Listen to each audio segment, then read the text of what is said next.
Hello guys, mumeze gute? Amazina ni yayandi, ni Manirakiza Florence. Ndacyari muri ya sura nshyashya y'ubwiza, yo gusa neza, yo gusirimuka. Nizere ko mumeze neza. Turacyakomeje gushima Imana, nkomeza kubifuriza umwaka mushya muhire. Babyeyi, umwaka mushya muhire uzababera uw'amata n'ubuki.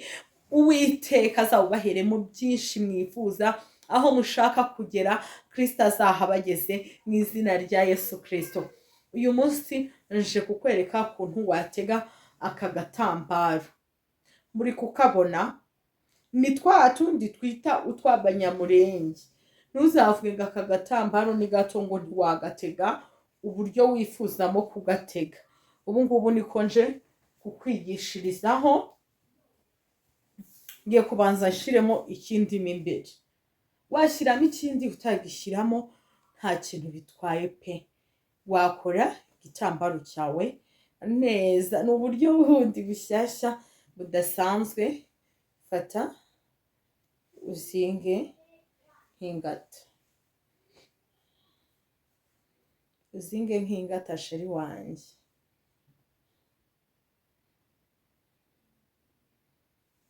Nurangiza utereke ahangaha ku mutwe.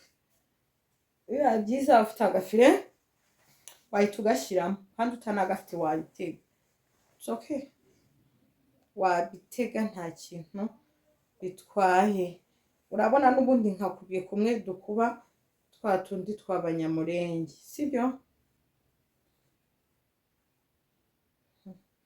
Nurangiza urahita ushyira hano ku mutwe. Intego idasanzwe watega nshuti yanjye. Impamvu nakubwiye ngo byaba byiza ushyizemo agafire kaba kagifashe nyine, ariko nanone ukagashyiriramo aha hejuru. Ngiye kubereka intego ebyiri wategamo.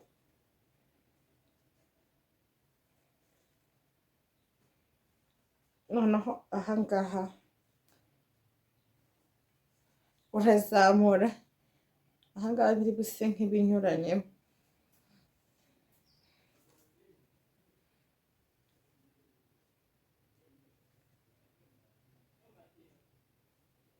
Okay.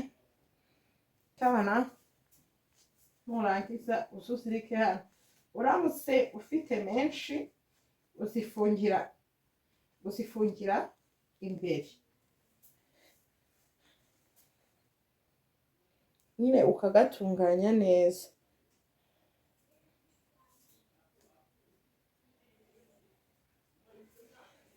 Uri kubibona ukagatunganya neza. Uri kubona ko iyi ari modeli ya mbere. Hano ariko urasa nk'ukagobeka. Iyi ni modeli ya mbere, washaka ugahita ukuramo amatwi. Urabona iyi ntego dutangiranye n'umwaka mushya urayibona gute muri kano gatambaro? Ntabwo biba bisanzwe. Urabona ko ari ibintu byiza cyane. Kankwereke n'inyuma nta biba bidasanzwe nyine. Ushobora kugutega gutya uri mu rugo cyangwa se ugiye ahantu, ushobora gutega gutya ntacyo biba bitwaye. Kankwereke indi modeli ya kabiri wagategamo kandi udateze nka buriya buryo bw'abanyamurenge, uburyo butandukanye. Ariko ntarava kuri iyi, udashaka no kubizungurutsa kuri iyi, kankwereke indi ntego wategamo. Urabona ko nkuruye cyane nyine kugira ngo ya ngata yanjye igaragaremo.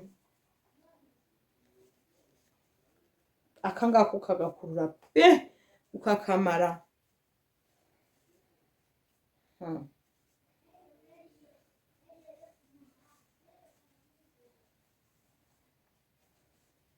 Warangiza akangaka ukakaboha.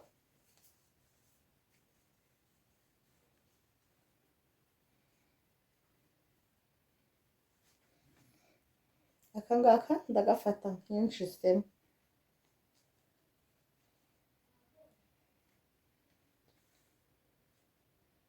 Ndagatunganya nyuma kubibona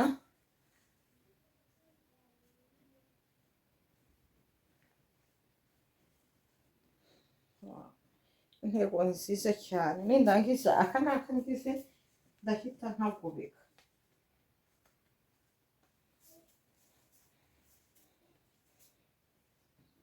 Noneho nindangiza nkuremo amatwi. Wow, urabona iyi ntego uramutse uhiteze gutya ukagenda waba ugiye mu isoko aho waba ugiye hose, mbwira urabibona gute? Iyi ni intego ya kabiri nkweretse muri kano gatambaro, ariko biba byiza ugasa nk'uwigize inyuma, ntago aba ari byiza gutegera mu mazi. Bereke indi ntego yindi ya gatatu dusoze, ariko nduzi ko mwabonye ko ari byiza uramutse uteze gutya nta muntu wagucishamo ijisho. Okay.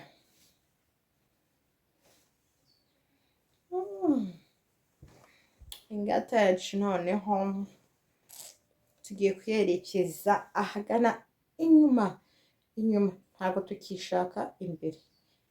Akazi k'imbere kararangiye mu buryo bworoshye cyane cyane cyane.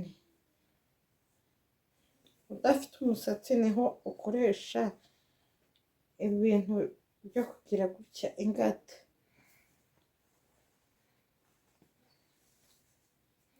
Reba nawe intego yindi nkweretse ukuntu yoroshye, ni bwa buryo busanzwe frere mba ndi kubereka. Mwategamo aka gatambaro. Hari abantu babazi impamvu mba ndi kubikora gutya, hari abantu babazi ngo iriya ntego y'abanyamurenge niyo watega muri aka gatambaro. Ya ndakobosheje pe, ntabwo ariyo gusa, wategamo n'izindi. Noneho aha ngaha inyuma aka kantu tugiye kugafata, uri kumva, tugakoremo modeli y'aha ngaha inyuma, ko ntabwo turi buze kwifuza ko hagira agatambaro gasigara karereta, ni ukugenda ugatebeza ugasanga abantu babuze ngo modeli saburiye utu dutambaro ko wadutega ahantu hose. Utu dutambaro wadutega ahantu hose kandi ukagenda ugize gute uberewe cyane. Rero ndabashimiye abantu mwakurikiranye Fofo TV show, ndizera ko mureba ko ari byiza. Nunamye gutya se mubibona, urabona ko aka gatambaro ni keza, uburyo wagategamo bwose ubwo ari bwo bwose. Ndabashimiye rero abantu mwakurikiranye Fofo TV show. Nsaba utarakora subscribe nakore subscribe, mukore share, like na comment kugira ngo tujye tubana mu bindi biganiro by'ubwenge tugira hano kuri Fofo TV show. Ndabashimiye, mugire ibihe byiza.